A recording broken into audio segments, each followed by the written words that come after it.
turabasuhuje aho muri hose. Dukurikije imibare cyangwa se statistique itangwa n'inzobere mu by'ubuzima ndetse n'itangwa n'imiryango mpuzamahanga yita ku buzima hirya no hino ku isi, harimo ndetse n'ishami rya ONU cyangwa se ishami ry'umuryango w'abibumbye ryita ku buzima rya rindi bita OMS, dusanga ko dukurikije iyo mibare kanseri ari imwe mu ndwara z'ibikatu zimaze igihe ziyogoza isi kandi zikaba zidafitiwe imiti mu yo dusanzwe tuzi ikoreshwa mu bitaro cyangwa se kwa muganga. Hakurikijwe rero imibare y'iyo miryango mpuzamahanga ishinzwe iby'ubuzima ku isi, imibare yasohotse mu mwaka w'ibihumbi 2020, iyo mibare itwereka ko kanseri yica nibura abantu bagera kuri miliyoni 10 buri mwaka hirya no hino ku isi ku rwego rw'isi, bivuze ko umuntu umwe kuri 6 bapfa ku rwego rw'isi buri mwaka aba yishwe na kanseri. Muri raporo y'umuryango w'abibumbye yasohotse mu mwaka w'ibihumbi 2020 umwaka ushize, hagaragaramo ko muri uwo mwaka wa 2020 habonetse abarwayi bashya ba kanseri bagera kuri miliyoni 17 ndetse n'abapfuye bishwe nayo bagera kuri miliyoni 10, ndetse abagera kuri miliyoni 19 na miliyoni 300 bakaba barasanganwe ibimenyetso bya kanseri. Tukaba tugira rero ngo turebere hamwe bumwe mu buryo bwo kwirinda iyi ndwara no kuyivura dukoresheje ibyaremwe mu mwimerere wabyo, mukaba rero mugira ngo mubigezweho na Diogene Bikorimana. Tubahaye ikaze ku buzima butoshye. Mbere ya byose ariko nanone ntitwibagirwe gukora subscribe cyangwa se kwiyandikisha no kubisangiza abandi, maze dufatanyiriza hamwe guhashya iyi ndwara. Ubusanzwe abamenyereye iby'ubuzima cyangwa se abasobanukiwe n'iby'amagara mazima, dusanzwe tuzi ko uburyo bwiza bwo kwirinda no kwivura kanseri ndetse n'indwara nyinshi mu ndwara zizwi nk'ibikatu cyangwa se indwara zatwibanire, indwara zidakira benshi bazi batyo, uburyo bwiza bwo kuzirinda no kuzivura bushingiye mu gukoresha ibiribwa bidatetse ndetse n'imiti y'umwimerere y'inyunganiramirire, izo bita food supplement, kuko bikura imyanda mu mubiri ndetse bikirukana n'ubumara bwakagombye gushegesha umubiri bikawambura ubudahangarwa, ibyo bita free radicals cyangwa se ibyonnyi. Kurya rero ibitetse gusa udakoresha ibibisi ku magaburo yawe ni uguha kanseri karibu, ni ukuyifungurira amarembo ngo yinjire mu mubiri wawe. Imwe mu nzobere mu by'ubuzima rero, ni ukuvuga inzobere y'umuganga, inzobere y'umudokiteri w'umuhanga cyane mu buvuzi witwa Rudolf Breus ukomoka mu gihugu cya Autriche, ubuzima bwe bwose akaba yarabweguriye ubushakashatsi bwo kuvumbura umuti mwiza w'umwimerere wahangana na kanseri. Yakoze ubushakashatsi rero, akora ubushakashatsi ku birebana n'umutobe w'imboga tugiye kubasobanurira, utanga umusaruro mwiza cyane ndetse wagatangaza mu guhangana na kanseri. Uyu mudokiteri w'umuhanga cyane Breus akaba yaravuye abarwayi bagera ku 45,000 ba kanseri ndetse n'izindi ndwara zatwibanire zisanzwe zizwi ko zidakira, abavura akoresheje ubwo buryo. Dr. Breus akaba yaratangaje ko kanseri ijya ikura gusa iyo ibifashijwemo no kugaburirwa proteine, by'umwihariko proteine zikomoka ku nyamaswa.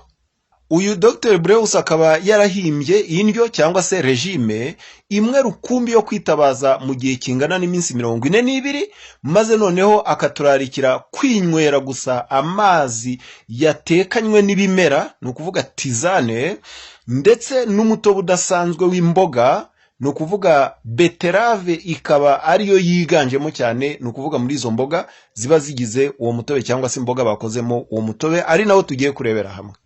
Muri icyo gihe cy'iminsi 42, uturemangingo twa kanseri turasonza cyane maze tugapfa, kuko tuba twabuze proteine zo kudutunga, mu gihe ubuzima bwawe bwo bugenda burushaho kumererwa neza bukagarura ubuyanja. Kugira ngo utegure uwo mutobe udasanzwe, ukaba rero ugomba kuba ukeneye imboga zujuje ubuziranenge, ndetse ku bashoboye kuzibona bakaba bakoresha za zindi bita legume bio. Rero izo mboga ukazikenera ku bipimo bikurikira hakurikijwe amoko yazo.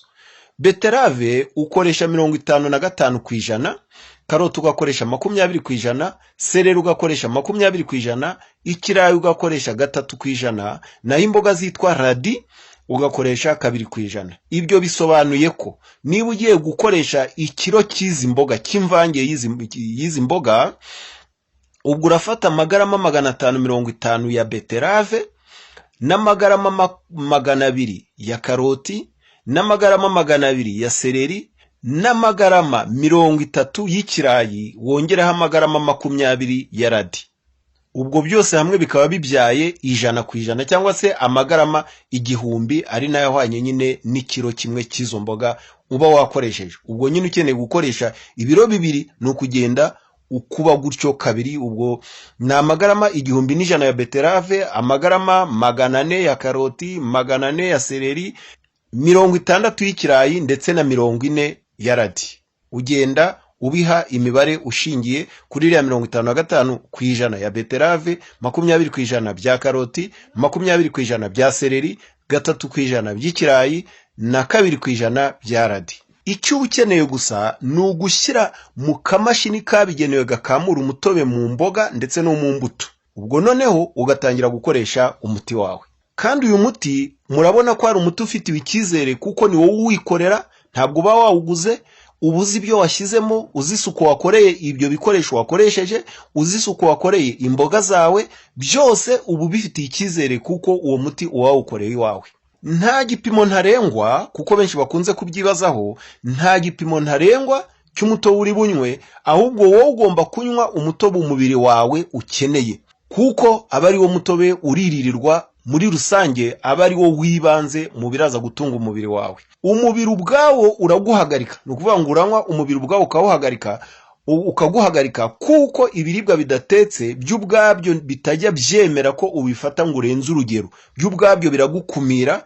Iyo bigejeje ku rugero cyangwa ku gipimo umubiri ukeneye, biragukumira ukumva nta bindi wakoresha. Tukaba twabasesengurira wenda rero bimwe mu biba bigize uyu mutobe. Nka beterave tuzi neza ko ikungahaye cyane mu birwanya kanseri, ibyo bita antioxidant, bya bindi byongera ubudahangarwa bw'umubiri. Ikaba ikungahaye kuri vitamine C ndetse na B ya mbere na B ya kabiri na B ya gatandatu. Ikaba inakungahaye ndetse kuri vitamine B ya 9, ari nayo bajya bita acide folique cyangwa se folate. Beterave ikaba inakungahaye kuyo bita acide pantotenique, no kuvuga vitamine B ya 5, ndetse ikaba ifite n'imyunyungugu itandukanye nka potassium ndetse na phosphore na magnesium na calcium na sodium n'ubutare cyangwa se fer, iron ndetse na zinc. Beterave itukura akaba ari bumwe mu bwoko bw'imboga z'ingirakamaro cyane ku buzima bwa muntu. Ibara ryazo ubwaryo, ririya bara ritukura, rikaba rikomoka ku tuntu bita beta cyanine dufite ibara ry'ibara bita magenta, rijya kuba nka mauve, nka kuriya nyine beterave ibisa. Ubushakashatsi bwinshi rero bukaba bwaremeje ko beterave ari ingenzi mu buryo butangaje mu kuvura indwara nyinshi, harimo nyine na kanseri, ndetse harimo n'indwara bita leucemie, ikaba ari ya kanseri yo mu bwoko bufata mu maraso. Ahangaha mu musokoro wo mu ruti rw'umugongo tukaba twabwira ko ari hamwe mu hingenzi hakorerwa insoro ntukuza amaraso ndetse na plaquette n'insoro zera. Ni ukuvuga mu yandi magambo, ikorwa ry'amaraso aboneka mu mubiri w'umuntu rishingiye ku mikorere myiza y'umusokoro wo mu ruti rw'umugongo. Ngira ngo muzi neza ko uwo musokoro wo mu ruti rw'umugongo naryo ari ishami ry'ubwonko. Ikindi twamenya ni uko izi nsoro zera arizo basirikari b'umubiri. Icyo tutakwibagirwa kandi nuko dukwiriye kumenya ko beterave iba ikungahaye ku byo bita betaine ndetse n'ibyo bita acide amine ifite ubushobozi bwo guhangana na kanseri. Ikindi kandi nanone yongera ubudahangarwa bw'umubiri, igashegesha kanseri kandi gatuma umuntu yituma neza. Ubushakashatsi bukaba bwaremeje ko betaine, iriya betaine iboneka muri beterave, igishegesha uturemangingo tuba dutangiye gukura birenze urugero, ari natwo twatundi dukura twamara kurenga imipaka mu buryo buhagije, tukazavamo ikibyimba, cya kindi kizavamo kanseri, tumeur cyangwa se ikibyimba kidashya, cya kindi gishobora kuzavamo kanseri. Beterave rero ikaba ishobora gukoreshwa mu kuvura amoko menshi ya kanseri, kandi nanone ubushakashatsi bukaba bwaragaragaje ko abantu bose 100% bavurishijwe beterave bagiye babigiriramo amahirwe. Beterave ikaba ingenzi nanone ku bagore batwite, bitewe nuko iba ikize ku byo bita acide folique, nyine ya vitamine B ya 9 ikunda gukenerwa cyane by'umwihariko n'abadamu batwite. ikaba ikoresha neza umwijima, ndavuga beterave. Iyi beterave ikaba ikoresha neza umwijima ndetse n'agasabo k'indurwe y'umwijima, bigatuma wirinda impatwe. Ni ukuvuga ngo iyo umwijima ukoze neza n'agasabo k'indurwe kagakora neza, umuntu bimurinda kurwara impatwe cyangwa se constipation hato na hato. Beterave ikaba ifasha nanone cyane abantu barwaye umutwe, abantu bakunda kuribwa amenyo, ndetse n'abarwaye macinya, n'abafite ibibazo by'amagufwa muri rusange, ibibazo by'uruhu, ndetse nanone n'abagore bakunda kugira imihango ikunda kubarya, abo ngabo bose ikaba ibafasha, ndavuga beterave. Mu manyakuri rero tukaba twavuga ko beterave ari ikimera kivura indwara nyinshi kandi gishobora kuba ikiribwa kibanze ku ndyo iyo ari yo yose, kuri regime iyo ari yose. Ni ukuvuga mu bantu wakwandikira regime, bikaba byaba byiza ko beterave itabura muri iyo ndyo cyangwa se muri iyo regime. Murakoze rero kudukurikirana, kandi dukomeje kubaharekera gukomeza kudukurikirana ku buzima butoshye. Mwakoze gukurikirana iyi video y'ikiganiro cyacu, kandi nanone tukaba dukomeje kubashishikariza gukora subscribe, ni ukuvuga kwiyandikisha, kwiyabonesha, ndetse no gukomeza kubisangiza abandi kugira ngo dufatanyirize hamwe guhashya izi ndwara zigize akaraha kajyahe, no kugira ngo abantu barusheho kugira ubuzima bwiza, ari nge, ari wowe, ari abaye, ari abawe, ari abacu, ndetse n'abandi tutazi hafi na kure. Abo bose bakeneye kugirirwa akamaro no kubaho kwacu kuba Imana yaremeye ko tubaho muri iyi si. Birakwiye ko tuyigiramo n'akamaro, abayirimo bakagira icyiza bageraho, ari twe bagikesheje. Uwiteka bahire.